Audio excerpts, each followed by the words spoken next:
I would like to welcome everyone to this year's first Diversity and Inclusion in the Workplace panel discussion. We've been having these since the end of 2020, so this is our fourth year. We're very proud of that. The topic today is leadership, responsibility, and inclusion in 2024. And I guess the beginning of each year, it is an opportunity to amplify certain efforts that we've started in the year before or the years before and do certain things better than last year. So I know it's already February and end of February, but I believe that we can still call it the beginning of the year. And these kind of conversations, I think, are still important for the year ahead. So with this conversation, we'll touch upon certain aspects of being a leader, being a responsible and inclusive leader that intentionally fosters an environment of growth, of honesty, vulnerability, and where people feel safe, heard, and valued. And that is not easy, of course. So I hope that we will all learn something today and be inspired by our wonderful speakers, Staci Nakayama, Flemming, Kehr, and Chisom Udeze. My name is Eva. I will be your moderator today. So I guess it's time for us to introduce ourselves. As I said, I'm Eva. I'm the director at Diversify, and I will be moderating these sessions. We also like to describe ourselves for the people with vision impairment. So I have brown eyes, light skin, light brown hair. I'm wearing a very bright green sweater. I wear glasses, and my background is blurred, but I guess you can see that there's like a painting on the white wall. Okay, so next I invite Staci. Hi, everybody. Excited to be part of this panel. My name is Staci Nakayama. My pronouns are she, her, and hers. I am wearing a blue top and a white and blue scarf at the moment. I'm Asian American with probably about kind of mid-length black hair. And my background it's a virtual background. I wish I could be in the background I'm in. It's actually a picture of the beach in Brazil. And there isn't actually somebody, it's on this side of me. It's just the virtual background. It's just me. I'm a VP of IT at Expedia Group, and at Expedia Group this month, we're celebrating Black History Month. So the person you see is that to my left, I guess, is one of our teammates in looking at the beach in Brazil. So, and just wanted to share my day job. Like I said, I'm the VP of IT. I take care of all of the internal enterprise technology for all of our Expedia Group employees. So thank you. Thank you, Staci. Flemming? Yes, hi all. I'm very, very pleased to be here, and thank you so much for having me. It's a great honor. I'm based in Copenhagen. I'm with a company called MU, Mercuri Urval. We specialize in leadership development, leadership acquisition, and leadership advisory globally. I'm male, Caucasian, conservative looking, I would say, blue knit, white shirt, wearing reading glasses, light brown hair, I believe. I never actually thought about that. Then I'm 53 years old. Travels a lot. My responsibility is that I'm global practice lead, meaning I have a actually very diverse team in terms of age, cultures, and also orientations. They are placed in Singapore, they're in India, they are in most of Europe, in the Nordics, and in US as well. So very happy to be here, and I'm looking so much forward to this conversation and also all the questions. Happy to have you, Flemming. And of course, our Chisom, can you introduce yourself? Yes, hi y'all. My name is Chisom Udeze, pronouns are she, her. I'm a Black woman wearing a white t-shirt. You might see like a black strap. Today I have my 10-month-old son. It's his birthday today. I have my 10-month-old son with me. So I'm doing both the childcare and working today. So you might see maybe his boy bond from time to time. I'm hoping he cooperates. So he might be in the background. I have long braids, and behind me, you might see, I have a blurred background, but you might see a makeout of a mirror with interesting things around it. I'm sorry, I can't really explain that right now. And on the right hand side, you might also see the makeout of a shelf that is hanging on the wall. Really happy to be here today and have this conversation. I'm not sure if I said what I did, but I'm the founder of Diversify. So yeah, nice to be here. Thank you, Chisom. Okay, I'm gonna dive right in because we have a lot to talk about and it's never enough time. This is a question for all three of you. What does inclusive and responsible leadership mean to you?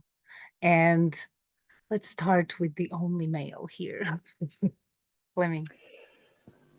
I'll be happy to dive straight into that one. I think it's very much about mutual respect, respecting differences, and it's very much about fostering and supporting diversity of thinking and perspectives. It's about building more attractive workplaces, basically. It's about improving innovation speed and capacity, which is necessary for this complex transformation that all companies and organizations, they are in the middle of or in the beginning of. And it's also about future-proofing the company, the organization, and the business in a very complex, volatile, and unpredictable world, I think. Thank you. Chisom? Oh, wow. Yes, agree with what Flemming shared. I guess what I want to reflect on is the behavior that I think is necessary of an inclusive leader. And I think an inclusive leader is curious endlessly. They understand that they don't know everything. They don't know what they don't know. They recognize that they can learn from every single person, and each person they meet has something to contribute. And they intentionally seek ways to encourage people to show up as themselves, as their true self, that they don't have to be anyone else, that they shouldn't have to try hard to fit in, that who they are is enough, that what they bring contributes. This type of leadership also requires humility because you will mess up, but recognizing that humility in acknowledging where you mess up, acknowledging the things that you don't know, and striving to, on an ongoing basis, to learn, but even more importantly, to unlearn. And I also think inclusive leaders practice servant leadership, where they know they're in some sense that they are there to serve. And one nuance that trying to negotiate these days is, as much as these leaders have to serve others, they also have to serve themselves, and they have to pay attention to their well-being as well, because you cannot pour from an empty cup. So you have to fill your cup in order to fill others. So that's kind of like what is coming up for me in terms of behaviors. Thank you, Chisom. What about you, Staci? Yeah, no, I definitely resonate with both Flemming and Chisom's answers, and I would say, as a leader, you don't achieve success on your own, and it's really about how do you create a high performing team. And when you think about a high performing team, it has a lot of the aspects that Flemming and Chisom already shared, right? And as a leader, you're responsible for creating that space and that culture where people in the team feel like they can share their ideas, right? Where they can potentially, challenge a status quo, share something that, people might not all agree with. And how do you create that safe space for people to do so? How do you listen and make sure that you're seeking to understand versus, trying to just, push your answer through. And then I resonate too with what Flemming said in terms of, helping teams adapt as well, right? There's so much change going on in the world and the macroeconomic environment. Companies are constantly need to adapt. So how do we also help teams be resilient and create that space and safety as well? Thank you all three. Yeah, can I add something just quickly that came up for me? Was also about, and I think we talked, Flemming and Staci also kind of touched on this when we had a prep call, is about modeling the behavior. Like as leaders can say, hey, we want you to be this, we want you to be that. You also have to show and almost give permission for that type of creativity and innovation and performance. So yes, just wanted to mention that leaders also have the responsibility to model behaviors. Okay, thank you. What a great introduction. Thank you all three. The next question, we would also like to hear the perspectives from all three of you. And it's regarding the how traditionally leaders have been seen and what was expected of them. They've been expected to be unyielding and tough and not show emotion, and showing vulnerability and emotions was seen as weakness. So what I'm interested in is, what is your leadership style? And does this stereotype of this tough, unyielding leader put pressure on you to conform to a certain leadership style? And also, just to throw it in, also here, how can we dismantle this traditional notions of professionalism and how we're supposed to act when we're leaders? I will start with Staci.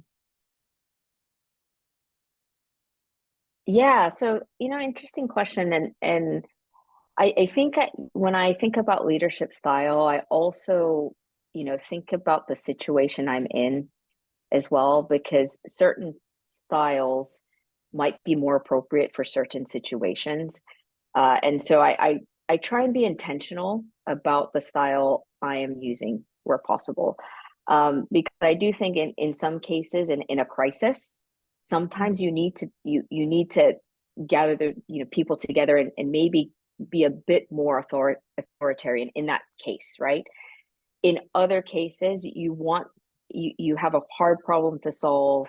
Nobody really knows the right answer. That's where you really want to bring people in, bring that diverse thought, kind of figure out how do we tackle this, because nobody knows how to solve it. And I would also say, what I have been developing even more, because I actually think the leadership style is really like a tool set. There's no always one right way to approach it, but as you have the different leadership styles, you can flex and determine which one is the right one. And one of the ones that I've been developing more in the past couple of years is also a coaching leadership style. And what I mean by that is I also feel I have a responsibility to develop the leaders and the people in my teams. And that's the only way I think the entire team can be successful. So how can I coach people to learn, right? Rather than give the answer, I do believe people have answers within themselves, and how do I help them and ask the right questions to do that? And then I think with regards to maybe your other questions around, feeling pressure about the stereotype, I don't, when I think about it, I think I don't necessarily feel enormous pressure, but if I really reflect, I know that there's still mental models in my head that, even though I might not intentionally or think about them, I do know I have to be aware that, even as a woman, I feel like I need to show my strength to stand up, against the other men in the room. I have to remind myself that that's just my impression in my head, and so I don't fall into unintentionally that I don't conform necessarily to that. And I've been lucky to have other leaders that I've seen that model actually what that vulnerability looks like. And actually what I found is when you can be vulnerable and show that, hey, you make mistakes, actually people can relate to you more. And some of the best leaders I've had are ones that are not perfect, and they're willing to sometimes laugh at themselves, or admit to mistakes and learn together. So I definitely think having role models out there has helped me and in kind of thinking about how to break that stereotype. Okay, Staci, thank you so much. How about you, Chisom? If anybody needs me to repeat the question, please let me know. Thanks, Eva. I mean, Stacy said a lot of what I had in mind in terms of like, what my leadership style is. I like to think I'm a leader in training or a leader in progress. Like there's always something to learn. And I find this journey to be quite humbling. And even just reflecting on when, I started Diversify and started like building a team, I wasn't the best leader. I was sometimes scrappy, and being able to take responsibility for that behavior and also kind of, own the areas where I feel like I've done something wrong. I need to take responsibility for this, apologize where necessary. But also trying to figure out, how do I engage with so many different people from so many different backgrounds? Because my initial experience with the team at Diversify, I mean, everybody's from a different country. Coming from my other job where, it's finance, I'm dealing mainly with men. And I also see to this day how I almost have a completely different personality, in leadership positions when I'm running projects, when I'm leading teams. And it's something I actively try to negotiate. So for me, I'm trying to be intentional, be present, and be as authentic as I can be. And to Stacy's point, leadership for me is also contextual, knowing the local context. Some type of leadership works best if you understand the culture. Like when I'm working in Nigeria, I have to lead differently than I do in Norway, for example, and also different work context. So I try to show up as authentically as possible.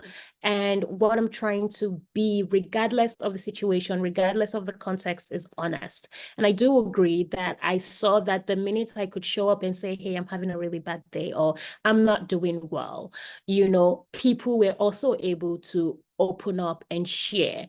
And that just made us better, because people did not feel like they had to hold their breath or like walk on eggshells or not show a part of themselves because they're at work. So my leadership style is in progress, and I'm learning every day, unlearning every day, reflecting on the things I can improve. I am one of those, I introspect. Sometimes I feel like I'm a vet by introspector, because at the end of the day, I just like reflect on, okay, how did this day go? What happened? What could I do better? And also being kind to myself, because what, I'm not perfect. So yeah, I'm in progress. Thank you, Chisom. Flemming, what are your thoughts? Well, much have already been said, and I'm just sitting here listening and actually learning a bit as well. Well, if I go back in time, when I was younger, as I mentioned, I'm 53 now, so I've reached a certain age where you maybe take things a bit more relaxed, and you know what you're capable of, and you've made a lot of mistakes during your career, and also have hopefully some successes. But if I go back in time, I was more focused on having these razor sharp elbows and pushing myself forward. But now I realized one thing, and the most important thing for me as a leader, but also as an individual, is that what I need to do now and for the rest of my life is basically to continue to learn. I need to learn from my surroundings. I need to listen. I need to be curious, because when these things stops, I cannot act as the best leader for my team. Then I see myself as a facilitator more than actually a manager or leader. I focus very much on context and situation. I think that's important because then it's also much easier to align expectations and so on with your team and understand their questions and their challenges and why they, for instance, provide negative feedback towards me if I've made a decision that they don't feel is the right decision. It's much easier. I try to be transparent and honest about things, and also show that I'm humble about leading this team, because I have really skilled team members here with lots of experience from different cultures and different backgrounds as well. And as Chisom also mentioned, authenticity is very important. I also believe that integrity, something that we touched on before we actually opened the session here, that the five of us, we just talked about is integrity. I pretty much feel that I do what I say I will do. So my team, they actually know where I am and where I stand and what I stand for. There are no surprises, no hidden agendas. I try to live the strategy, not only develop a strategy, but actually do what I say I want to do. And I really think it's important as a leader to care about your team and about the individuals, because team members have different challenges, different opportunities, they have different personalities, different background, etc. And you really need to understand them, take your time to learn them, because it's so rewarding and you can really support them. And again, you can actually mentor them in a much better way. And at the same time, I've learned that team members, they who feel safe and secure, happy and respected as individuals, they perform much better and contribute much more to the team and to the organization. And then I know I do not have all the answers. I learn and listen every day. And about unlearning, it's so true. You need to unlearn every day, because you've got so many old dogma that you need to get rid of, because time is changing, basically. And also, if we look into leadership styles, you also talked about, Eva, the other question was about the pressure. Nope, I don't feel a pressure. I'm far too old to feel a pressure about that. But some might do, and I totally respect that. Many, especially younger leaders, or also leaders who have been in a very homogeneous environment, they feel threatened and they have a fear of leading diverse organizations, because they will be challenged as leaders. But it's okay to be challenged, and that's also why you need to show that you're basically just a human being. And you also have your own weaknesses, and you're open for feedback, you're open for discussion, and as I said, diversity of thinking and these things is so important. So as a leader leading these kind of diverse organizations, you really need to accept that you have to step out of your comfort zone, because that's also what it is about. I mean, step out of the comfort zone, and then show that you are vulnerable. That's important. And then I would encourage all leaders to focus on developing strong self-leadership skills. Know yourself, really get to know yourself and how you impact your surroundings. It's so important. I think that was basically the questions, right? Yes. Okay. Yeah, thank you all for sharing. I know for me, the vulnerability part was always the hardest, because I come from Croatia, and the culture that vulnerability is not very welcome, and my family wasn't welcome. So this notion that I can be vulnerable and also in a certain position that expects from you certain things and not vulnerability is something I really need to learn and unlearn over and over again. But yeah, humanity, and that is so human. Okay, yeah, let's move on. So Staci, you already mentioned efficient and productive teams, and that as a leader, it is important that you kind of provide that, right? So how can leaders navigate this tension between promoting diversity and inclusion, but also ensuring this efficiency and productivity within the teams and organization? The bottom line is still important, right? Yeah, and the framing of the question is interesting, I think, and I think sometimes we have to reflect and maybe even challenge what assumptions we're making by even asking that question or making that statement, because I think the assumption in that question is you have to sacrifice efficiency and productivity by promoting or by advocating for diversity and inclusion, right? And I actually don't think they're mutually exclusive.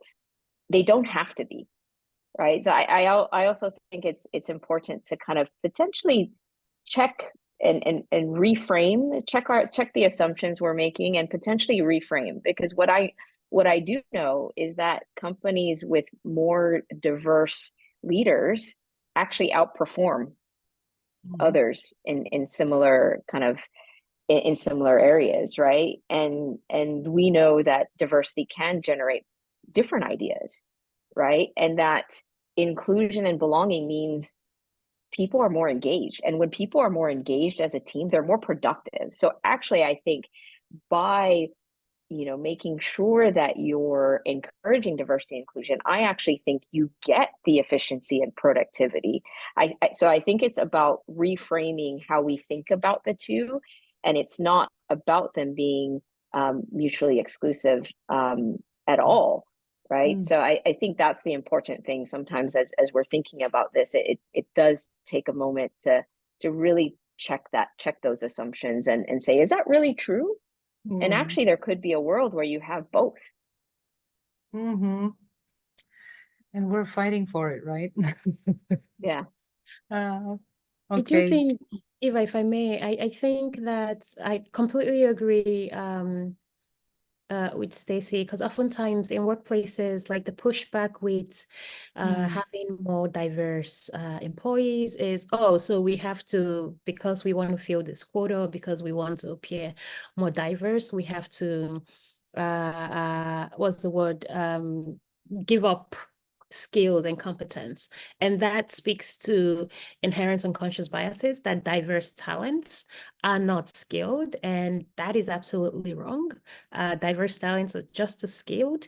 And nonetheless, it's perhaps important to lift that maybe for people who are hiring, who hire from similar channels, same schools, they don't have access to this talents, which means that then they need to become a little bit more creative or do a little bit more work to actually reach the type of clients, talents that they want to reach. And on diversity, I also want to say, research shows that, of course, while diverse teams perform better, inclusion is quite important to that performance, because oftentimes a lot of companies, I see companies say, oh, we have employees from 70 countries, 100 countries. Yeah, we're so inclusive. Diversity doesn't automatically equate inclusion. That you have diverse teams does not mean that you have an inclusive workplace. So inclusion actually takes work and creativity, and you have to be willing to do that work. Thank you, Chisom.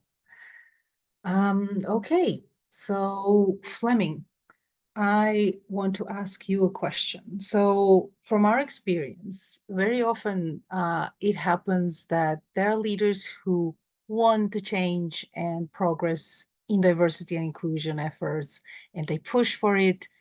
But very often it happens that there are individuals that have the fear and are demotivated by these efforts because they feel threatened by the change.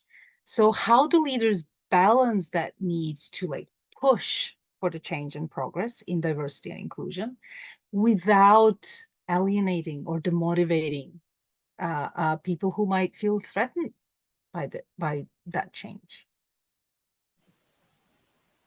I think it's a quite interesting question, and I would like to start somewhere else, actually, because I think if we are going to succeed with these transformations, and I mean, if we're going to see building diverse and inclusive organization, it starts higher up in the organization, actually.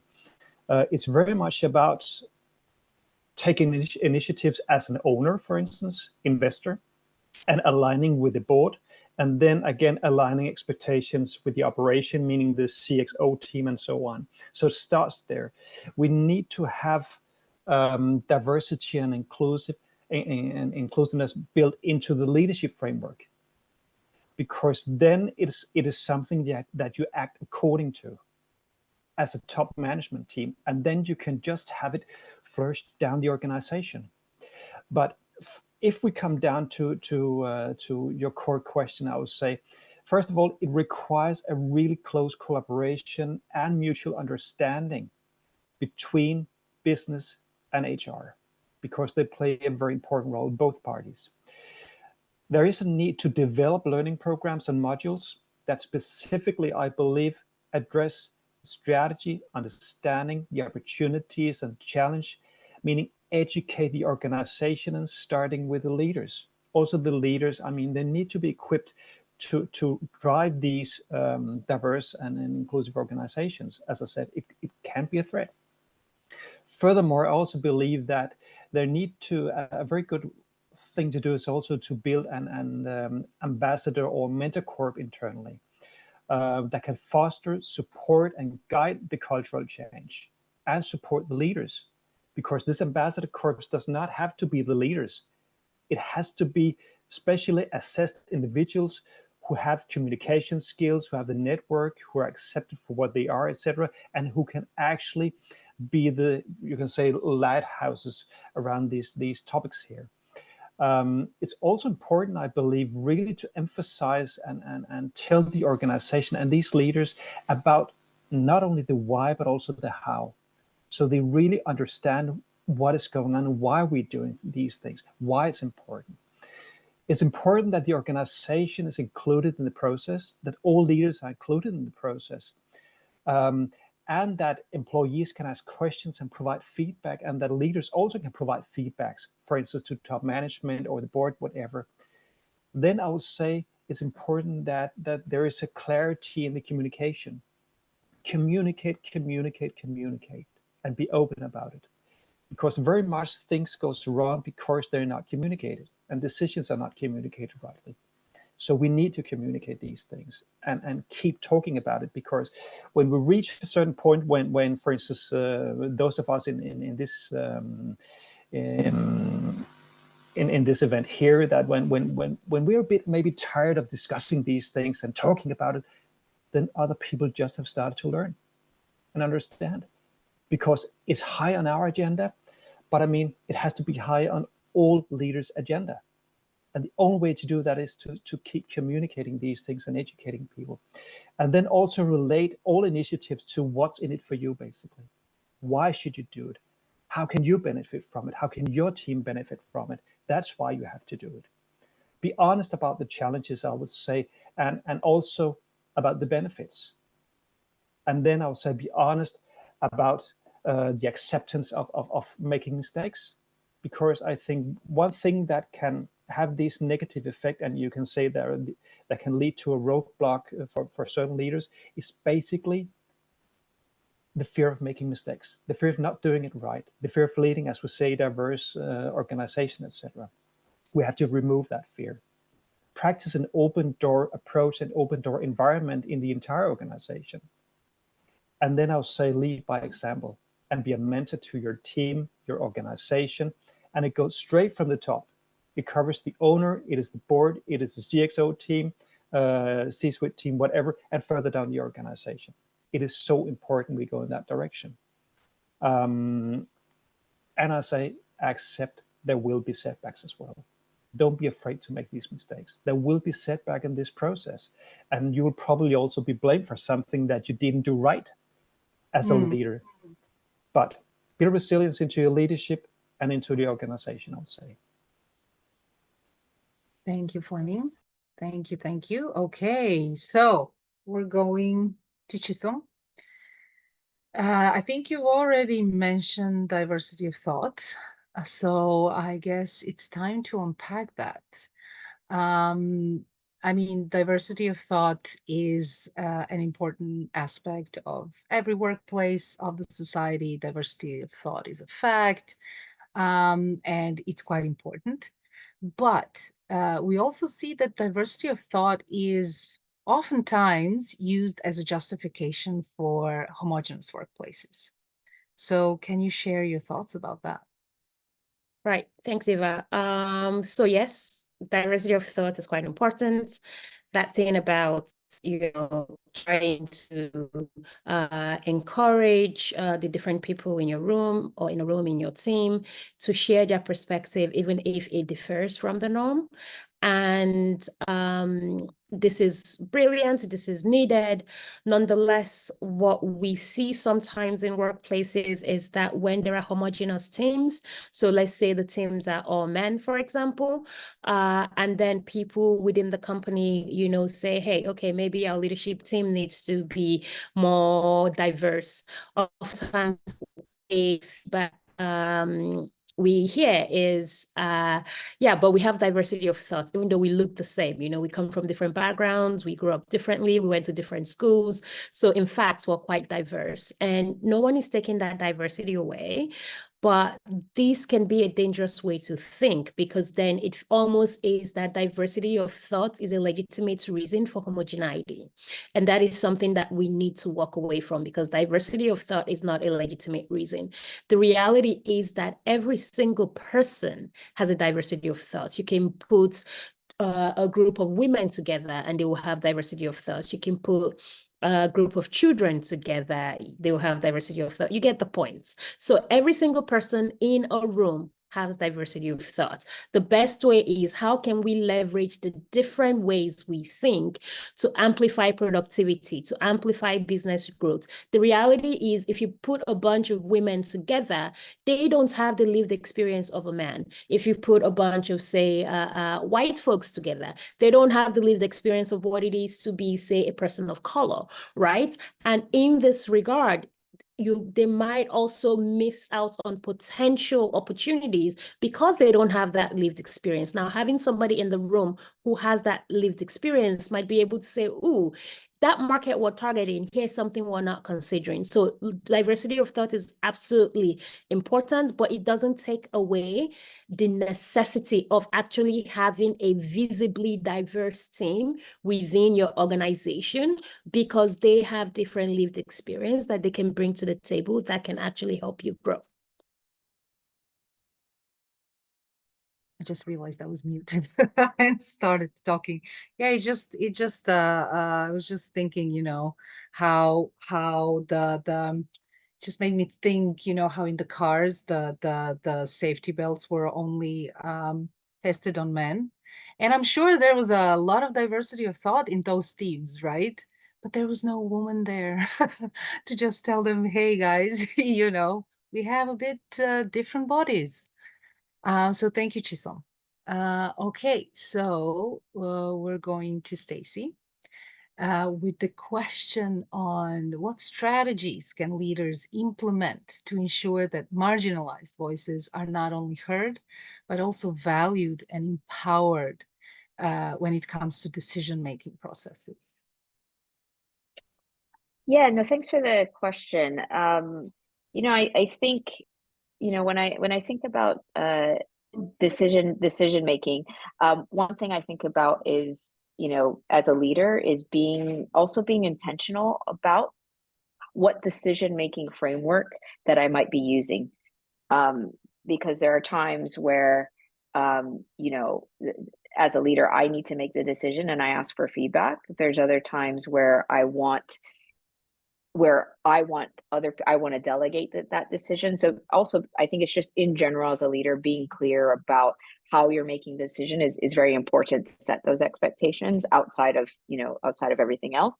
And then I think in terms of how do you help ensure people are heard, marginalized voices are heard, I think I do a few things.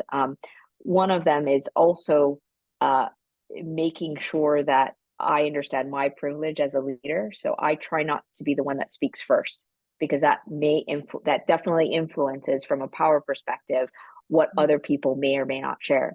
So I try and ask for other people's views first.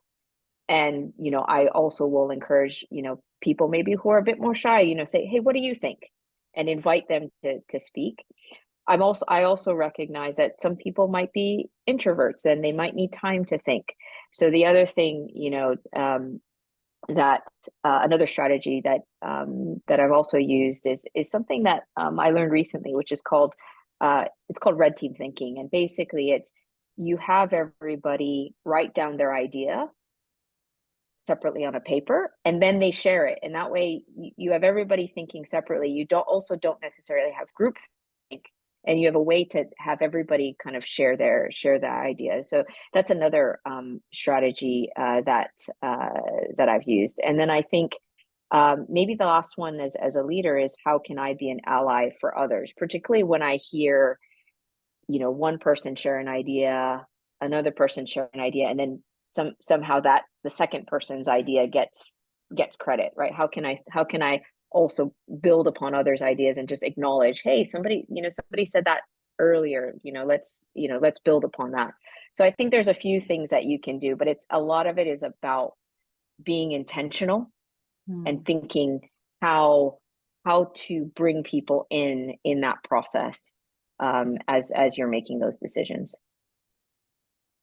Thank you, Staci. I hope the people are making notes because this is really valuable. And I also want to invite all of our audience to ask questions, make comments. We really love hearing from you. I saw that at the beginning there was a lively conversation, so keep it up.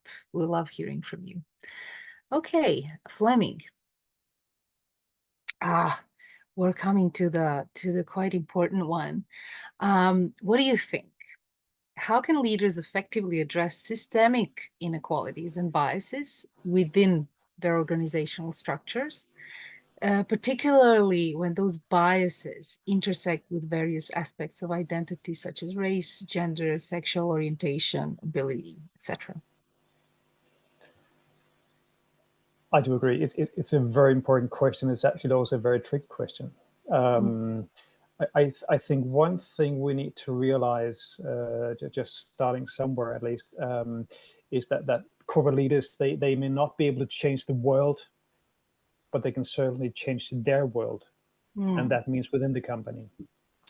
We also need to focus on the fact that culture has become a key competitive advantage, and if we start there, and if we build that into the, you can say, behavior and the way you think and into the strategy, then you have to focus on culture, and you need to also focus on innovation. You need also to focus on change. But what I would say is that invest time, energy, and resources in, first of all, problem awareness. Be aware about it, have the discussion, make it clear to everybody if there is a problem, there is a challenge, address it. Then do a very solid root cause analysis, saying, where does this problem originate from? And then have the discussion around that. Focus, again, a lot of energy and resources, and invest the time in empathy, and show concern about, as a leader, show concern about the problem and the people it afflicts, and be very clear about that. Don't hide it. Accept there is a challenge and communicate, we have a challenge. And then develop a proper strategy that are aligned for addressing the problem.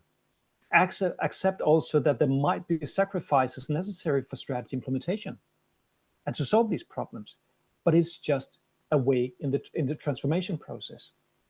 And then I would say also the real challenge is, as I see, basically not figuring out what we can do, but rather the question, are we willing to do it? Because if we as an organization, as leaders say, yes, we are willing to do it, we are willing to work with or develop strong, diverse, and inclusive organizations, then it's a mantra. Then it's something we need to do, because it's not only good for the organization, it's good for business. And all businesses, that is a challenge around topics like diversity, inclusion, and so on. You can say soft topics. What business leaders they want today, they want numbers. They want clear documentation. It has to be put into an Excel sheet and so on. So it's so important to document the success, turn it into numbers. How how can we actually benefit from diverse and inclusive organizations? How does it contribute to decision-making processes, et cetera, et cetera? So educate yourself and the organization. Build consensus around whether there is a problem, and there most often is a problem, because then it's easier to tackle. Be the role model, listen and observe, I would say. Seek active feedback, and also continuously take the temperature of the organization and promote inclusive policies throughout the organization. It's not just something we say, it's actually something we do. And establish also a supportive environment. There need to be a supportive environment, and there need to be an openness around where can people go if they're challenged, if they feel marginalized, whatever. There need to be a system that picks up people and that deals with it, and bring that knowledge to the leaders as well, because it's not every time that an employee will go straight to the leader and say, I have a challenge here. They might talk to colleagues and so on, but there need to be a certain channel, and HR plays a huge role in that one to facilitate such a system. Thank you, Flemming. I hope that our audience had their pens and paper with them. And yes, this is a difficult question, Flemming, so thank you very much. Chisom, now, how can leaders foster a culture of accountability and responsibility among team members, especially when addressing issues of privilege and power dynamics within the workplace? Right. I guess the first thing I want to say is like, maybe modeling it is a good way to start. And modeling it by, what does responsibility and accountability mean within that workplace? Is it about, owning mistakes and sharing and acknowledging kind of like how you dealt with them? Like, what did you reflect on? What new perspectives did you consider? I think modeling behavior is a really great way to lead. As a parent, I reflect on all the many conversations I have with my daughter, and then I also reflect on the things she actually does and models are the things she sees me do. Not really conversations I've had with her. And I think there's just that innate way of learning where we see the things and then we can action them in as a feedback. I think leaders being able to communicate this, we are all in this together mentality, because I think oftentimes when we start talking about diversity, equity, and inclusion, some people receive that as sensitive topics. And sure, in many ways, when our identities are at stake, they can be sensitive topics. So instead of having a culture where we're pointing fingers, maybe build a culture where we belong. We can call each other out or in, but we mean well, right? We're really all in this together. And then just quickly on privilege and power. I think oftentimes when we talk about privilege, people think of it as a dirty word. I've read a lot of different things where people are like, oh, maybe we shouldn't use the word privilege. Maybe we shouldn't use, this word or that word because it tends to alienate people. And I genuinely believe that there is power in naming things and calling them what they are, but it's how we understand how things are being named and called. Privilege is a thing, right? But privilege doesn't automatically mean you're a racist or you're a sexist or a homophobe. We all have privilege. Privilege is something that is fluid. You can walk into one room and have privilege and walk out of that room 5 minutes later, you don't have privilege. And we have privilege on the basis of our intersectional identities. And I think as leaders, we can be well served by being aware of those identities. There are some things that just remain true. There are some benefits that people have in some rooms, whereas other people don't. And based on those identities that we carry, we also have power. So being able to reflect on, okay, in this situation, in this context, what privilege do I have? What power do I have? And how can I leverage said privilege and power and share it in such a way where I act in active allyship to the people around me, to my team, and also as a way to foster and cultivate this culture of belonging. So I really believe that one of the best ways to navigate it is to model it, and modeling it also requires communication. Like this honest, my friend and brilliant author and professor talks about honest introspection, Purnima Luthra. And I think it's that process of being able to reflect honestly and say, yeah, okay, this is the situation. What is my role in this? What can I do, right? So I think modeling it is a good start. My son is awake. Hello, baby. Thank you, Chisom. Okay, we're going back to you, Staci, and to psychological safety. So what strategies can leaders employ to create a psychologically safe environment where team members feel comfortable expressing their concerns and fear related to diversity and inclusion and other concerns without fear of judgment or appraisal? Yeah, well, and I also just noticed that Miguel asked a very similar question addressed to me in the chat. So, so thank you for that. Thank you for that question. You know, I think I always think about it as a leader. Hey, what can I control, right? And the biggest thing that I can control is myself, or you know. So that's where I think that's where I always start. And so I think it's similar to, you know, Chisom's answer before is like, hey, be that example, right? Because that's what I can decide to do. And I do that. I lead by example by being curious, right? I think to create that psychologically safe environment, you have to have a sense of curiosity and trying to understand, hey, what are these concerns or fears? Because these concerns and fears are coming from a valid place, and it just might have a different perspective, right?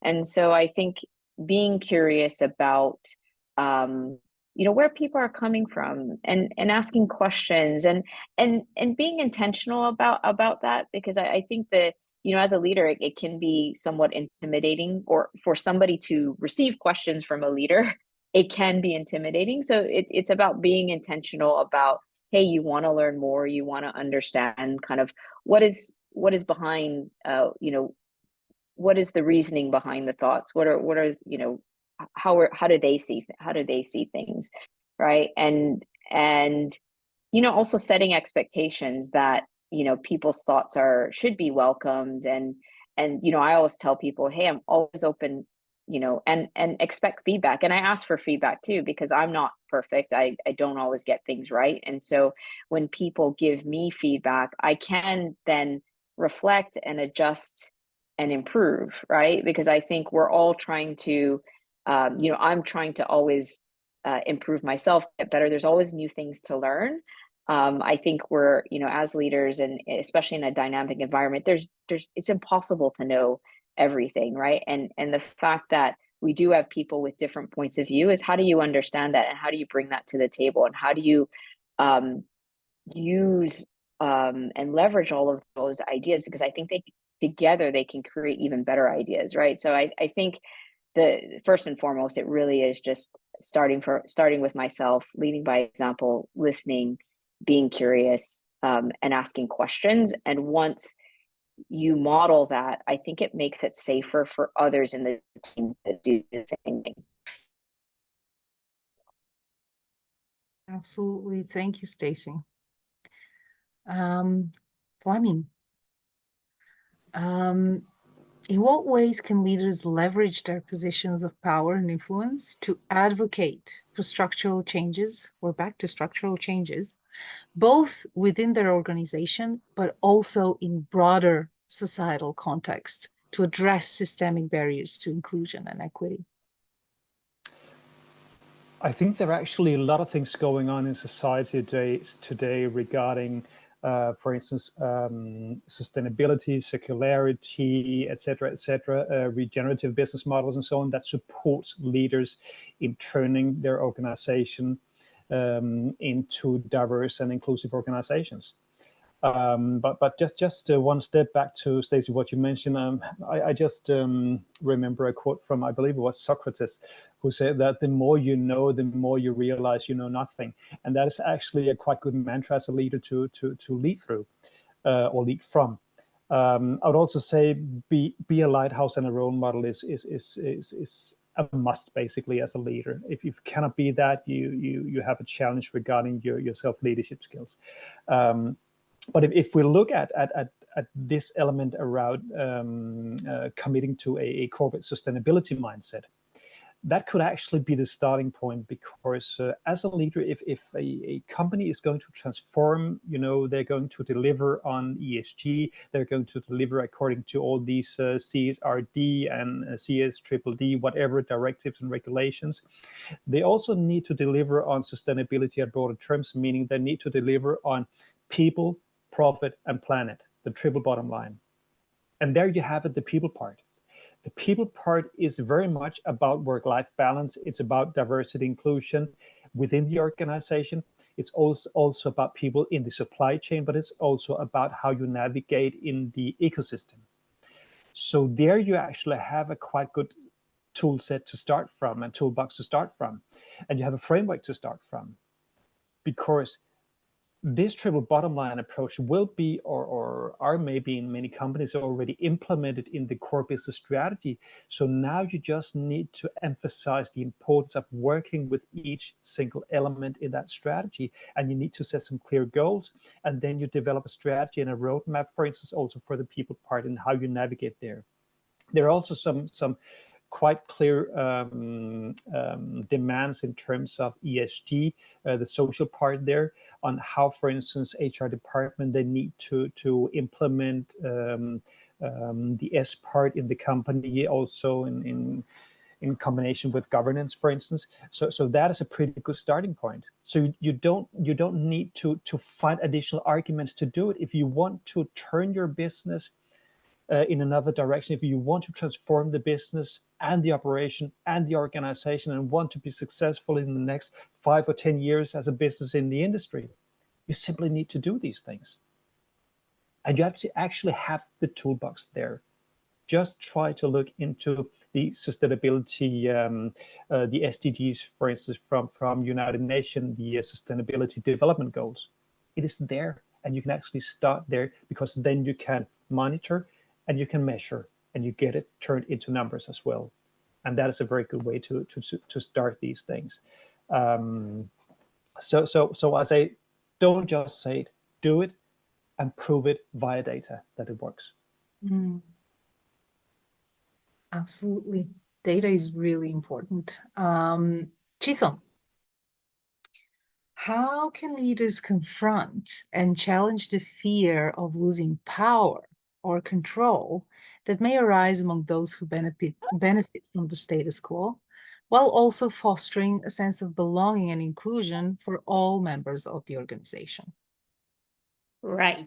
Let's see how this goes with my boy here. But yes, you're asking about the fear. I'm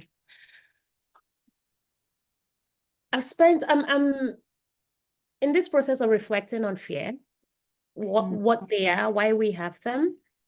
And coincidentally, I also have to reflect on this because I had a conversation with also the brilliant writer I spoke about, Dr. Purnima, a couple of weeks ago, where she was trying to reflect on, why do you think leaders, have this fear? What is the fear with DEI? Where does it come up? And I've been thinking about that since, and I think oftentimes there's this fear that we have something to lose, that in order to share power, space, opportunities, that we have to take away from our own slice of pie. And I think that is perhaps inherently a fear that each of us have in different spaces and in different contexts.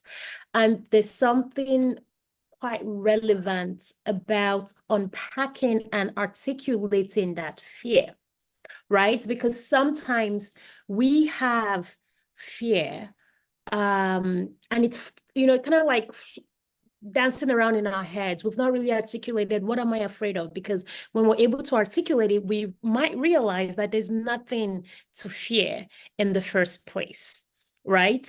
And also on fear, also reflecting in my work recently with clients, that for people, and especially leaders who have some type of fear that shows up in resistance or in pushback of initiatives that's supposed to be good, they are not often met with grace. They're not often met with compassion, because for those of us who are already on the diversity, equity, and inclusion bandwagon, we want change now.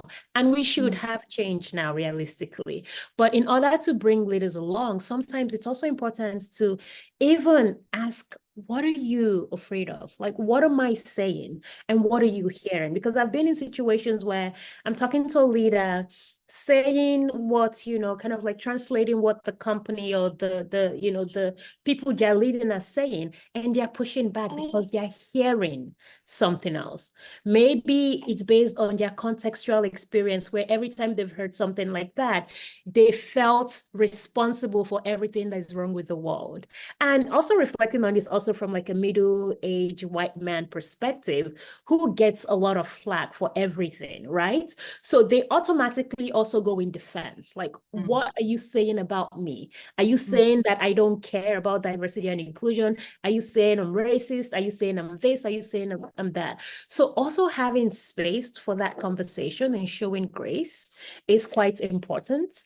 And then unpacking fear. One of my friends, also a brilliant practitioner, Tandy, she talks about sometimes we're afraid of what is not ours in the first place, like sharing what is not ours in the first place. So sharing power, sharing opportunities does not take anything away from us. If I bring on a diverse and intersectional team and they become more productive and they make more money, that is beneficial for me. So it's also reframing that fear. And one last thing here, oftentimes people talk about people afraid of change. I don't believe that's true, because if I tell you, Eva, that, oh, there's a change coming, it means you're going to have a new role and twice your salary. You're going to jump for that change, right? You're going to be like, heck yeah, right? So are people afraid of what they might lose? And I think it's important that they unpack and interrogate what that fear is. Sometimes even just articulating it reduces the fear. So I think it's just in that engaging the fear and seeing how you can mitigate it or rationalize it. Thank you, Chisom. Can I just comment a bit on that one, or just add a short comment? I think it's very much about that that companies and top management, that they realize that they have to move the perspective from being compliance driven to commitment driven. It's very much in line with the whole society, with all the global economic outlook and so on, supply chain challenges. We need to transform everything. Companies, they are part of a larger ecosystem, meaning that if we can start saying that instead of do things because we have to in organization, and turn the mindset and say we do things because we want to, that is a huge difference. It's also about wording, but it's also about mindset. So I think moving up that ladder from compliance to commitment driven means a lot to the organization, because then you can start being transparent, you can start turning things, you can start communicating openly about things, and you can build a system that actually supports it. Thank you, Flemming. And thank you, Chisom. The next question goes to Staci, and it's regarding diverse teams and conflict management. So what do you think, how can leaders effectively manage conflicts that may arise in diverse teams, which is quite possible because of the differences in perspective and experiences and values, and it is something that actually happens. while at the same time ensuring that all voices are heard and respected and valued? Yeah, I think, in diverse teams, because of that, yes, there will be more likely to be more conflict. I also like to reframe conflict a bit, because constructive conflict is not a bad thing, right? We want different ideas to come out, and we want to be able to debate them. I think what is most important for leaders is to create a safe space in order to do that. And when I say a safe space, it's you're debating ideas and you're not attacking people. And it's also, everyone needs to approach it with a set of ground rules, which is first seek to understand, right? I think it's very easy to come with an idea and you're just there to tell your idea, and you're not really listening to anything else. And anytime anybody says something, all you're doing is you're formulating your next response. So you're not listening anymore.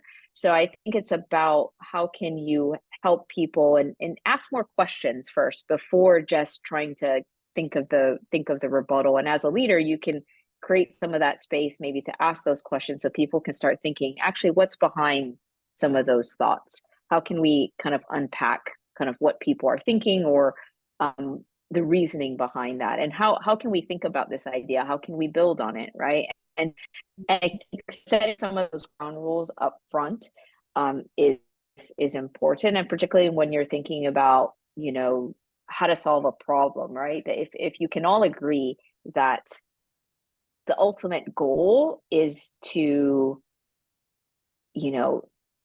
deliver the best possible value to the company that, you're all a part of, and how can you do that in the best possible way? So as long as you have at the end a shared goal, you can be okay to debate these ideas, right? Because nobody has the one right answer. There's never one best way to solve a problem. And I think in the end, you also have to sometimes agree to disagree, and that's okay, right? Because I think in the end, we'll have to make a decision, has to be made, and we don't know for 100% which one is the best idea, but we have to make a decision based on what we know at the time. And then we have to all walk away and say, hey, we agree to disagree. We might not all we might not all completely be agreed with this idea, but we're going to support the idea because we're all one team and we want the best outcome for our team and for the company. And so that, I think that's important as well, right? Because you have to, once you disagree, you also have to commit to that. And I know Amazon has that, tenet to agree to disagree and commit when you go out the door. And I think that's important, because an idea will certainly fail if you disagree and you silently try and dismantle or kind of sabotage the idea. So I definitely think you, as a leader, you have to set the culture and a bit of those ground rules to help make sure that that can happen in a safe way. Thank you, Staci. This is a great answer. Again, I am inviting our audience to ask questions and to give comments. We have maybe like 15 minutes of this kind of conversation, and then we are turning to your questions. So please bombard us. We love it. Okay, Flemming, I would like to ask you a question about the backlash that we've been experiencing and the resistance regarding DEI. So what do you think, how can leaders navigate the fear of backlash or resistance from individuals or groups within their organization when they are implementing and deciding to implement initiatives aimed at promoting diversity and inclusion? Well, as mentioned earlier, I think culture has become a key competitive advantage for companies. I mean, if we want to be attractive workplaces, if we want to attract the best candidates, then we need to focus on these things. And that includes especially diversity, inclusion, and belonging. But from a rational point of view, again, turn everything into numbers. Focus on data and bring evidence of the positive effects of an inclusive and diverse organization. Of course, it's not that tricky. And it could be on innovation capacity, innovation speed, benchmarking. It could be on collaboration, increased collaboration. It could be regarding the, as I mentioned, triple bottom line, for instance. So bring evidence, because that will show that this actually works and that it is the way to go, basically. Then I would say, keep pushing. And I don't accept no for an answer. I mean, keep pushing the agenda. Accept that setbacks are to be expected. And you will also, I mean, in the decisions that you make as a leader, you will also observe that there will be setbacks, and you will also make mistakes, but it's fine. But these setbacks, they are to be expected in a complex transformation process. And I'll say resilience is a key word. Resilience in your leadership style, but also when it comes to the organization. Focus on developing strong self-leadership skills, learn yourself, work on the, as I call it, inner game, meaning the intention, self-awareness, self-confidence, and self-efficacy. Be aware of that, learn that. And then also develop your outer game, which is basically how you influence and impact. But you as a leader, you need nevertheless to try and take control of a situation and act according to that, because otherwise this situation will take control of you. And that also goes for this, you can say, resistance. I mean, if you just let it go and let it be there and you don't address it and you don't prove otherwise, you can say, then it will be there forever. So you need to do something actively, and numbers are the key.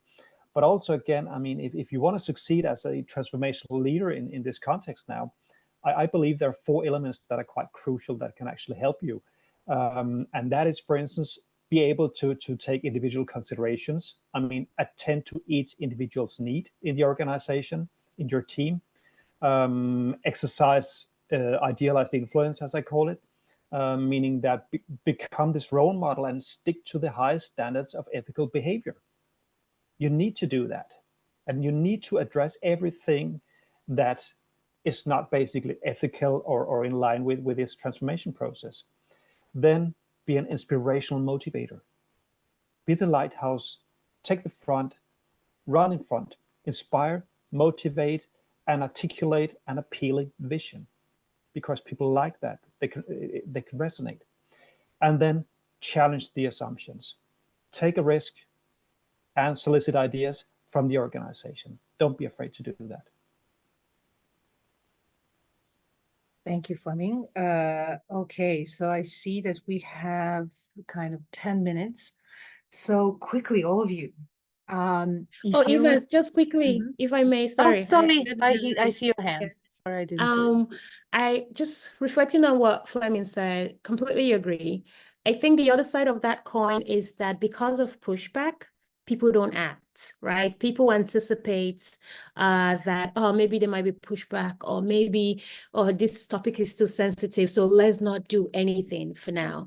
And that is really dangerous. And I see that happening in a lot of workplaces where because of fear of friction, they freeze.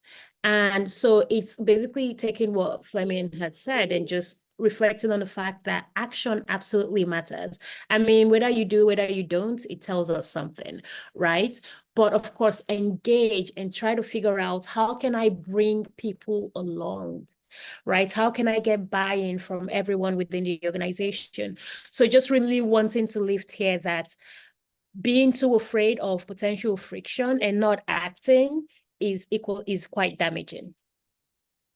And I would probably also, now I'm just stealing your 10 minutes, or at least 2 minutes of it.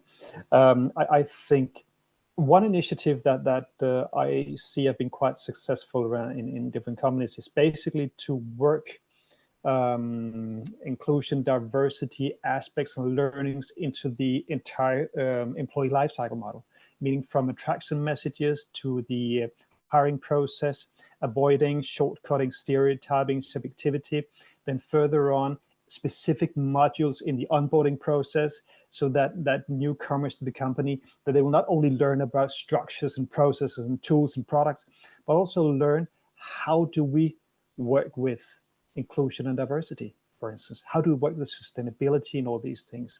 It has to be there. Also, when we talk about development programs, leadership development programs, etc., it has to be part of these programs, because then it will be a central part to the whole organizational development process. And it'll be a natural thing to work with. Thank you, Flemming. Okay, so another question for all of you. And yes, I would kindly ask you if you can make it a short one, because we have a last one, which is our kind of a conclusion question. Can you share a personal leadership fail experience and what you learned from it? Staci, can you start? Yeah, sure. And maybe I'll share one from a DEI perspective. I did have somebody who joined the company who was vision impaired, and at the time I really didn't know what I should do. And so I felt very awkward, and I thought maybe this individual needs help, so I will guide the person. And actually that person pulled their arm away, and I realized, oh, I felt quite embarrassed, because I'm like, oh, I thought I was trying to help and be inclusive. And actually, when I reflected back on it, it was my idea of what I thought the other person needed. And, reflecting back on it, it was, my intention was good. But I think what I learned from that is actually I need to think about what does the other person need, and how can I should ask them what they need, versus assuming this is what I think they need. So that was a, important reframing for me, particularly as all of us navigate sometimes some of these situations where we all have good intentions and we want to be inclusive, but sometimes we don't know how. And I think that the thing that I always have to remind myself is it's okay to ask.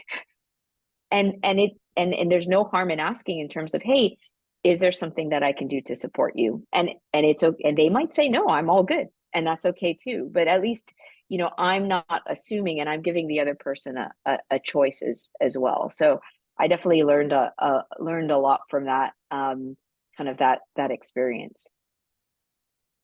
Thank you, Staci. What about you, Chisom?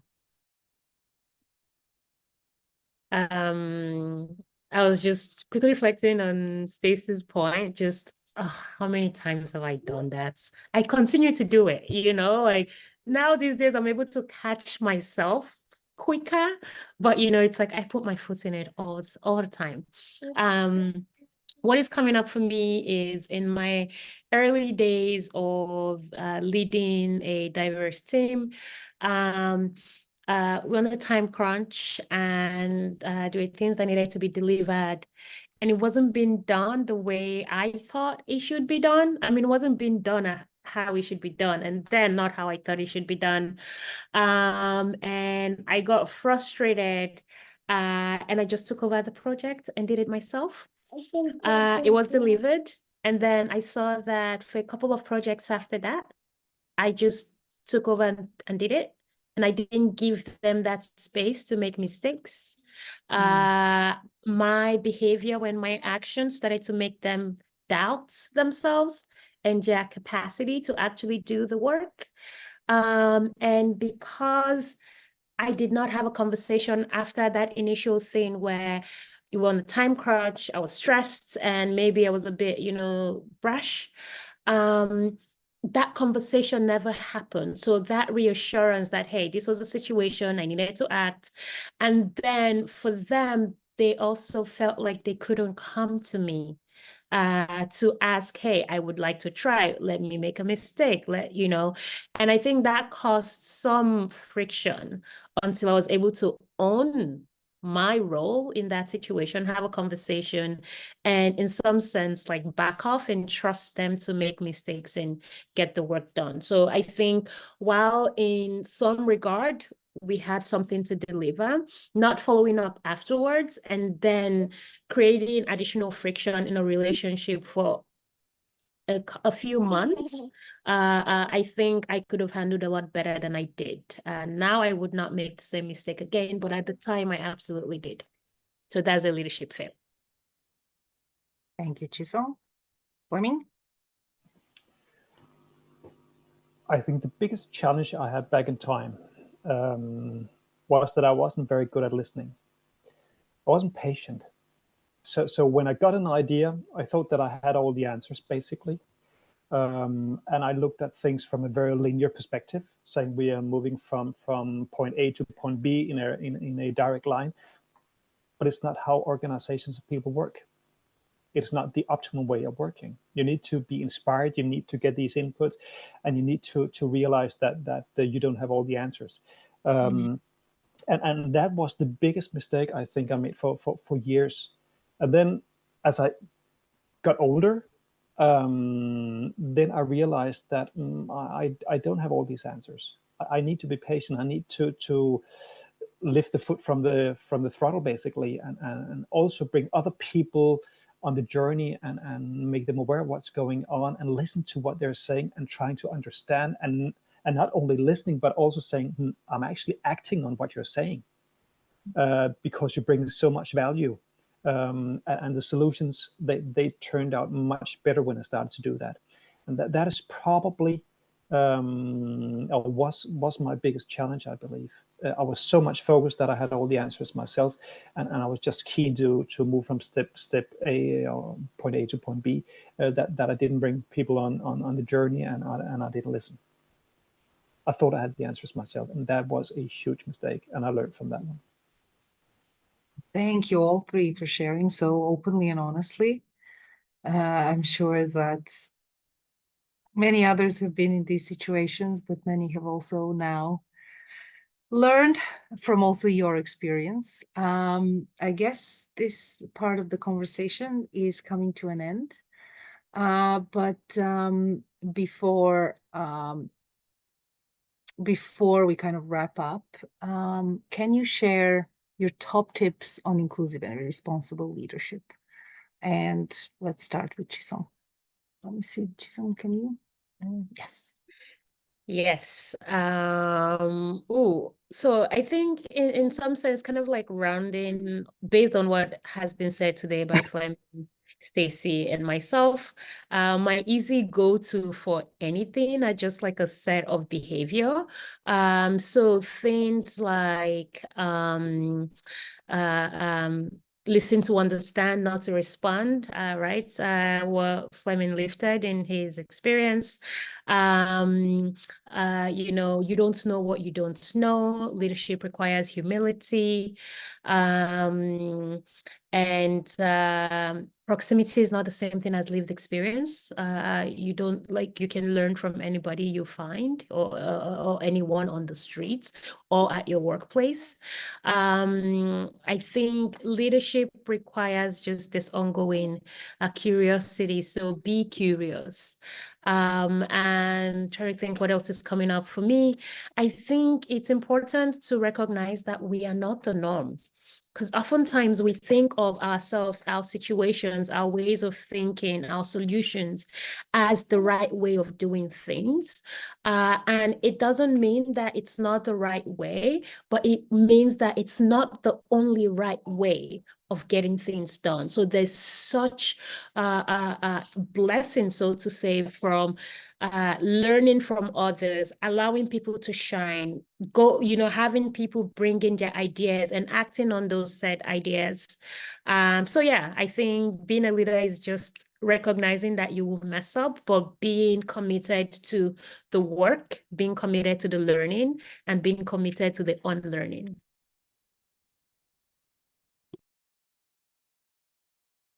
Eva, you're on mute. Sorry. Okay, thank you, Chisom. Staci.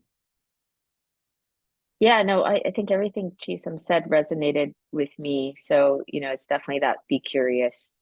There's so many things that I don't know, and there's so many things that we won't know. And so having having that desire to learn is very important for leaders, because you're constantly growing as a result. And I think I agree. We'll as leaders, you know, you will fail, but I would say make sure to give yourself grace. This is also something I have to remind myself to give myself grace, because sometimes I can be very hard on myself. And but I remind myself that, you know, if I can, it's okay to make a mistake, as long as long as I can learn from it. It doesn't help me to dwell on it too much, because after that, after you figured out what you learn, it doesn't help to keep reliving it, right? Give yourself grace. People make mistakes. You know, learn from it, and then, you know, you can take that with you, right? And you know, Flemming and Chisom shared both things where they failed at leaders. I've done the same thing, right? But I've also learned from those experiences, and that makes you a stronger leader. I also think, you know, we learn from sometimes the most difficult things that we go through. And then I would say, you know, it's helpful when you approach things from a place of abundance. Like, there's so many things for everyone, right? And I think opportunities and sharing those, right, if we can, it helps everybody. So if you approach things from a place of abundance, I think there's so much that you can do. So and I'll probably leave it there. Thank you, Staci. Flemming? Well, I would just say so many wise words. So yeah, let me see if I can add anything or add something. I mean, I still think integrity is so important. Your personal and professional integrity is so important as a leader. You need to show your team that you are willing to invest energy and time in your team and in individuals, that you're there for them, that you have their back. Because what I see many times is basically that when things turn tough, then the leaders don't have their employees' backs. And leaders have to have their employees back all the time. I also see that my job is basically, that's something I try. My job is to help my colleagues, my team members, and my fellow leaders to become more successful. If I can help them to become more successful, then I'm successful. So it's basically a we instead of an I. As Staci and Chisom also mentioned, accept that mistakes are made. It's okay. Nobody's perfect. Get rid of that serial failure culture that we see in many companies. Get rid of it, out with the trash. Be visible, be a role model, and don't just say it, do it, and document in numbers. Document the success and the effect. Keep pushing, be authentic, and communicate. And also, we talk about, I think, I can't remember if it was you, Staci, who mentioned that if we have international organizations, global organizations, then also accept the fact that in global organizations, there's not a one-fits-all solution in different regions. Things need to be adapted. And things might go slower in certain regions than in other regions. It's perfectly okay, as long as things are proceeding and progressing. It's fine. That would be my final word. Okay, thank you. Thank you, all three of you. So we have a bunch of questions from LinkedIn and from our chat. So I was just looking at the first questions that I saw from LinkedIn and the one from Jacqueline. And it refers to the political and social issues that are, I guess, happening in the world right now. people are divided. There are different and opposed political views in the workplace. So how can leaders navigate these complexities and manage this different political views without compromising their commitment to inclusion and diversity, and without anyone feeling unsafe or not valued, or like they cannot come to work as they are or express themselves? Who would like to answer something like this? I mean, I can kick it off. I guess first, a quick shout out to the people on LinkedIn. Sometimes we tend to forget, people joining us live. Shantani shared that there are about 50 plus people online watching currently. So hello, thank you for being here with us. To your question. I think in the world, we see that there is rising polarization, fragmentation across political and identity lines. And we cannot pretend that that does not exist. It's also important to also recognize that not all of our colleagues will have the same perspectives as we do. So it's what culture do we have in creating an environment where we could maybe respectfully have those conversations? And I know that maybe somebody says, well, if you have a view that I vehemently disagree with, I don't know, I cannot approach that conversation with respect. Maybe I don't even want to have that conversation. And I think this is also where it comes back to culture. Maybe there are some things where we feel very strongly about and we say, okay, we cannot agree to disagree in this situation, because how do you disagree with, oppression going on in the world? But it's finding, I don't want to say middle ground, because there's no middle ground to oppression, but finding a space within that culture where we could share what is coming up for us and feel validated. So it's not about, I think earlier, either Staci or Flemming, somebody said about, it's not about being right. It's not about, I think Staci, like pushing your opinion about being right. Or I think Flemming also shared, when he talked about not listening enough, like thinking your opinion is only the right one. So creating space where we can have that conversation. We don't need to have answers. I think oftentimes as people, we just want to feel heard. And when we actually try to listen to people, even across political differences or identity differences, in the face of polarization, we might be able to bridge. So what does it mean to bridge towards belonging? How can we hear each other and say, I see where you're coming from. I recognize the underlying thing might be the same. It might be fear. It might be exhaustion. It might be God knows what it is. But at least validating each person, and we don't have to agree, but at least we can validate and hear each other so we feel seen in whatever we're experiencing. I think that is important, and that has a lot to do with the workplace culture. Thank you. Yeah, it's interesting. I think what I heard you say too is, as humans, we all have the same needs, right? And it's connecting to, a lot of times what we hear it happens in the world, right? It is linked, and the way people feel is linked to some human need, whether it could be a sense of autonomy, it could be a sense of belonging or connection, right? And maybe it is also seeking to understand, to connect what that is for that person. And that lived experience is very different from maybe my lived experience. I think it's challenging if you don't have a workplace where people are seeking to understand, because if people are sharing political views because all they want to do is, they don't really want to listen, they just want to convince somebody else, it's very hard to have that openness to really truly understand.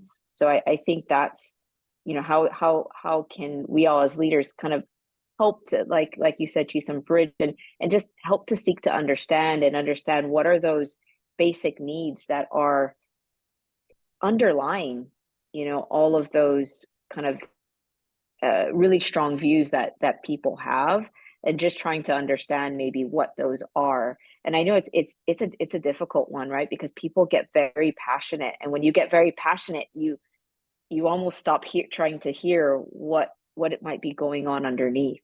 So I think as leaders is trying to help, help people take a step back and like really picking that apart. And I don't claim it's easy. It's very challenging, I think, with, in it, particularly in the kind of environment we're in, where it can be very polarizing. And I think, what I always say is start with yourself. Like I start with myself and just trying to understand a bit more. Just quickly on that as well, to add, I think one of the skills that I see has been quite helpful for me to have conversations, because I'm in quite a number of spaces where we work on research around like bridging democracy, how do we bridge belonging, differences, polarization, is practicing active listening. Right. I think some of us might have been in situations where, you experience exactly the same thing and you receive something completely different from that experience. And I also try to practice this at home as well, because sometimes my partner says something to me, I hear something else.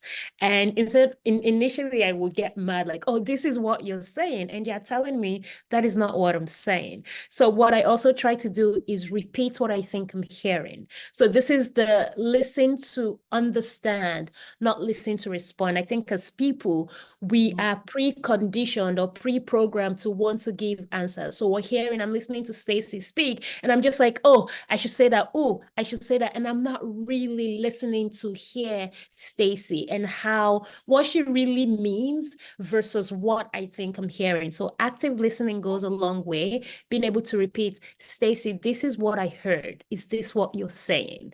That also goes a long way. And that is exactly, I believe, the key word there to me, actually. It's also about asking questions. Be curious and ask questions, because you can learn from everybody. Everybody has something to give and contribute with.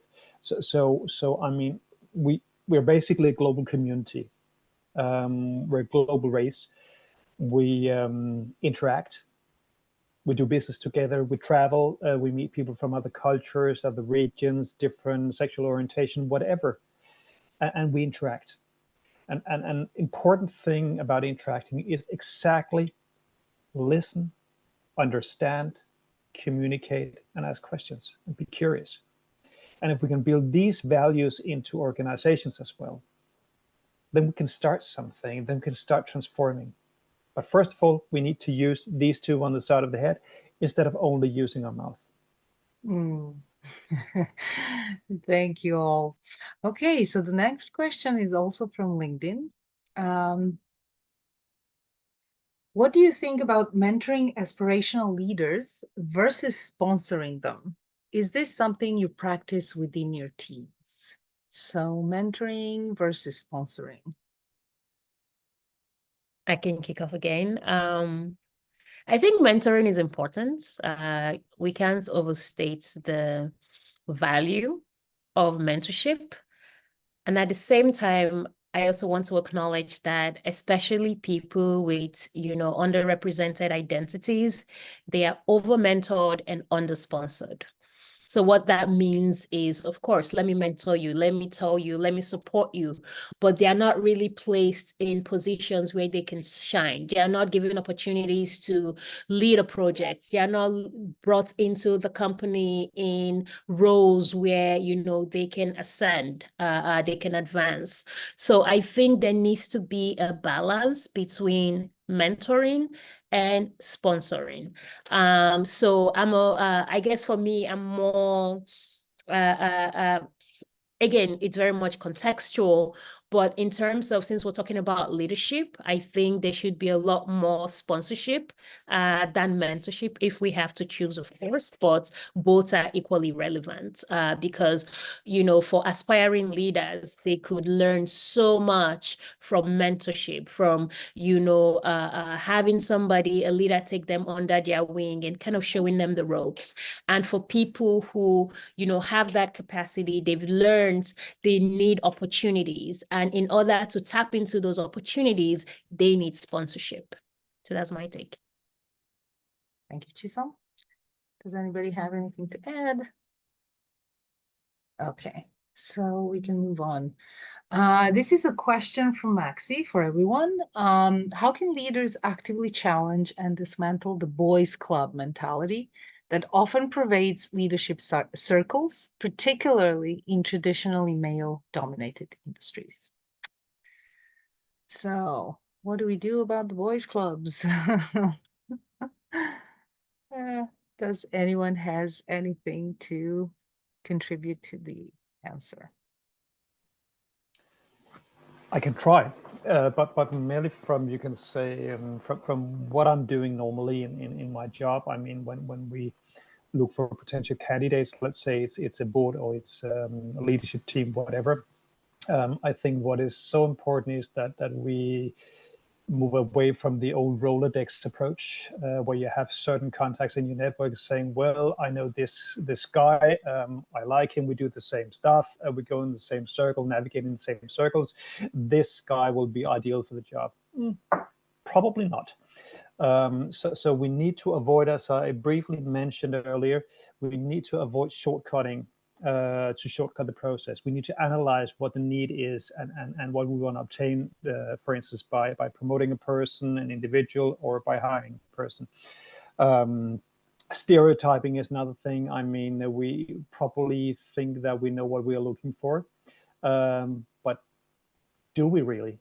I mean, we cannot stereotype in the process. We need to have a much broader approach in a hiring process and in promotion process, for instance. And then we got subjectivity, of course. There is no saying, don't ever hire a person that you really like. Because if you do that, I mean,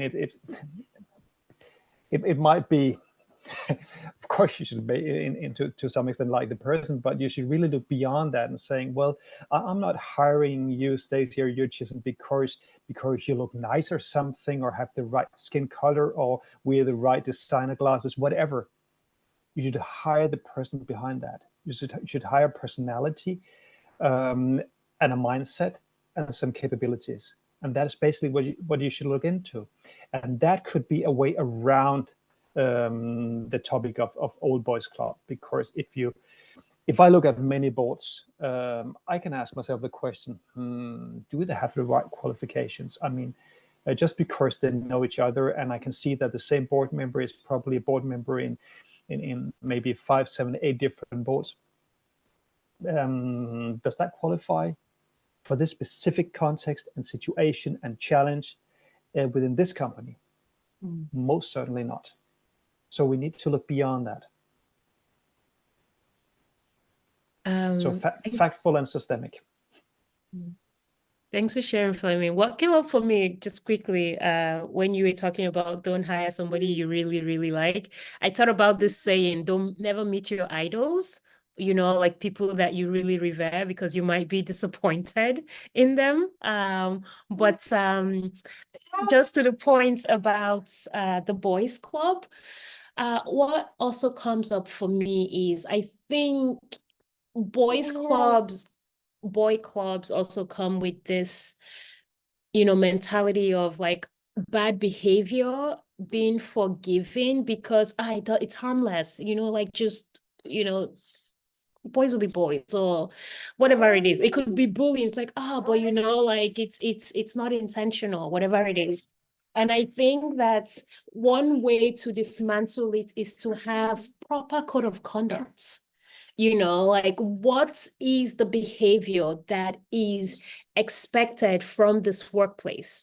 And what are behaviors that are absolutely unacceptable? I don't care which club or how harmless the people who are delivering that behavior think it is. So I think there's a lot to be said about policies and practices in this regard. And then what is, you know, what is acceptable behavior, what is not? And when that behavior is delivered, how do we actually follow up with it? So I think like clear systems and processes go a long way. Yeah, and I know you mentioned, I think, Flemming, you mentioned quite a bit about, you know, providing some education and training. I do think as leaders, providing some of that because there might also be people not even being aware of how some of the practices are not inclusive. So it's very important to educate, and as leaders we can help to influence and make sure that others and managers are educated around kind of not only what is the correct code of conduct, but also what are the practices that could be either inclusive or contributing to that boys club mentality. And so I think that education is also really important for people to understand kind of and be aware of maybe some of the biases that they have. And just a very brief one, I think we should maybe also not only looking at KPIs, but also KBIs, meaning the key behavioral indicators. I mean, how, as you say, do we want people to act?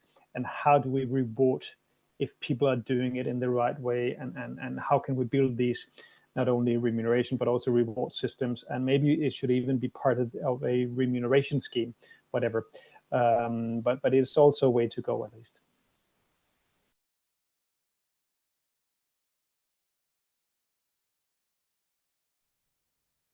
Okay, I was muted. Yes, thank you so much. And yeah, Staci, really, like when I hear boys club mentality, it reminds me of some of the experience that I also had, like, this is what, you're so sensitive. This is not a problem. This is not, like, I'm just joking. So absolutely, like, educating people, like, this is not okay. You cannot joke like that. So yeah, thank you all. Chisom, did you want to say something? I see you're unmuted. Okay, so we have one more question. How do leaders manage the balance between getting close to their team and maintaining that objectivity needed to make tough decisions?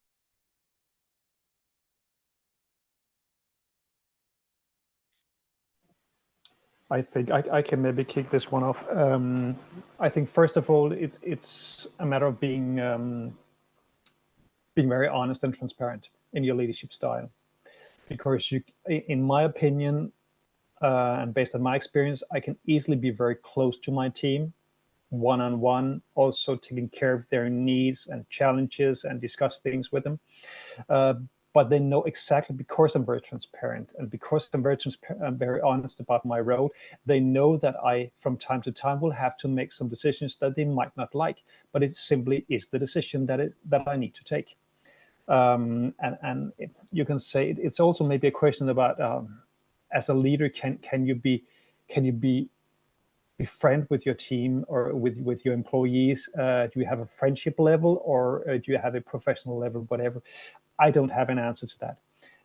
But I believe that it always starts by being very clear and transparent about your leadership role and saying, okay, I'm here to support you.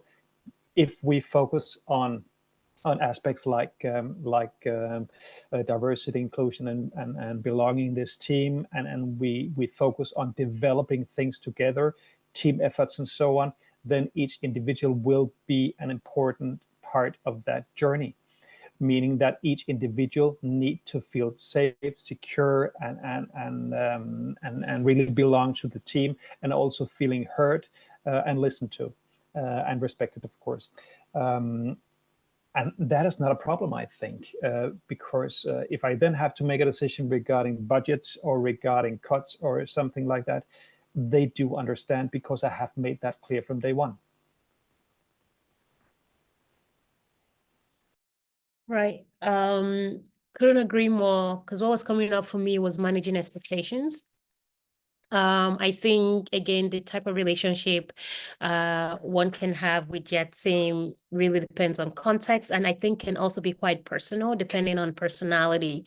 But one of the things that I actively try to do is manage expectations. So yes, I care. I want to know what you're doing. I want to know what's up. I want to know how I can support you. And I want to know the funny thing you did this weekend, like I want all of that. But at the same time, I also manage expectations in that I am direct. If something needs to be done, I will communicate that. And also, I think managing expectations and recognizing different cultures, because if I reflect on my team, we all have different cultures, we all have different ways to communicate, and maybe some people have a lot safe passive style of communication.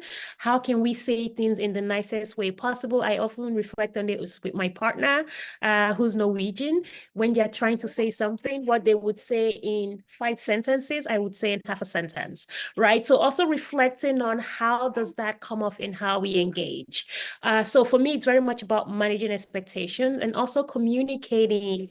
This is how I communicate, and also leaving a room for conversation if this is like, okay, there's something I need to say, and that the way you give me that feedback, it didn't really settle, I didn't appreciate it, whatever it is, I'm happy for conversation, but I manage expectation about what my role is. Ultimately, I have to make decisions, and you don't always have to like those decisions, but you also just have to trust that I'm doing what I think is best in the situation.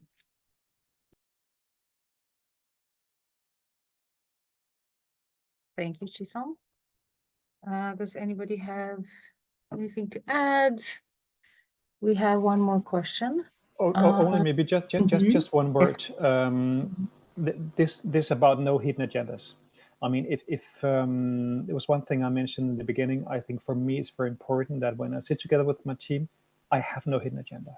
I say things as they are, basically, so they know exactly where I am, and therefore they also understand if I have to make a decision that has consequences to the team or something. They understand. They may not like it, but they understand, and they understand the reason behind it. Okay, thank you. Okay, let's see. We have 3 minutes. I think maybe, this question is really great. You discussed the importance of leaders being humble and open for feedback. How can leaders cultivate these qualities within themselves and encourage their team members to do the same? Can somebody just quickly? Yeah, I can start. For me, I am always asking for feedback, right? I think you can't say you're open for feedback and also not ask for it. So I think the first start is to ask people. So when I'm with, when I'm having one-on-one conversations, I'll ask them, I'll say, hey, I want to know how I can improve. What are some things that you see? And I always think about it from a stop, start, and continue. Things that you think, hey, that's not helping. What can I continue that's really helping you? So I intentionally try and do that. I think it was on a podcast where they call that like a coffee of truth. You intentionally search out that feedback, right? Because sometimes people won't offer it up, even if you say in a general sense, yeah, share with me feedback anytime. So I think also prompting it and giving somebody making sure that that space is safe for them to do so really helps. And really, if you model that, then people will see, oh yeah, that person is open for feedback, because not only is she saying it, she's actually asking me individually for it. So to add to that, completely agree with Staci. I think when you receive feedback and it's not positive or glorious, also how you receive that feedback absolutely matters. Oftentimes people give feedback and then, the person on the receiving end, so the leader starts to argue or try to defend themselves, or begins to feel fragile. I think it's important when we receive feedback, no matter how uncomfortable it is, to be grateful for that feedback, reflect on it, and see, is there truth here? What can I learn from this? Even if I don't agree, what is this here to teach me? Maybe I intend one thing, but maybe how I deliver it, the impact of it is viewed negatively. So don't ask for feedback and say you welcome it. And then when somebody gives you feedback, then there are reprisals or like repercussions for doing so. Receive it with grace, and also recognize that you are not the sum of that mistake, right? If somebody tells you, oh, something that happened was negative, this doesn't define your entire leadership career. It doesn't define your entire being. Recognize and behavior and course correct. Yeah, it's the saying that feedback is a gift, right? So it's really important to thank them, right? And you can simply just say, hey, thank you for having the courage to share that, or sharing that with me, because like you said, it is a gift to learn, and you can take something from it. But really important also to understand that every time you get feedback, there is a reason for that feedback. There is a reason for a team member to give you that specific feedback. So really try and understand what's behind the feedback, and then act on it. Act on it, and then, if necessary, really try and change your behavior, because they can see it immediately. Your team can see it immediately, and if you try to change your behavior, that is being rewarded. So at least try. Okay, everyone. Yes, it's 3:01. I guess we came to the end of the conversation. It was fantastic. Thank you, all three of you, for great contributions, for your time, and for really like being honest and sharing really openly with us. That is really appreciated. Thank you all who joined from all the different parts of the world, for listening to us. I know some needed to jump out a little bit earlier, but we're grateful to them too. So thank you all. Thank you all. Thanks, Flemming and Staci, for being here, to the participants here in Zoom and also LinkedIn. Really appreciate your time. Yeah, completely Thank you so enjoyed much. the conversation. It has been a pleasure. Yeah. Thank you. Thank you. Bye, everyone. Have a great rest of the day and rest of the week.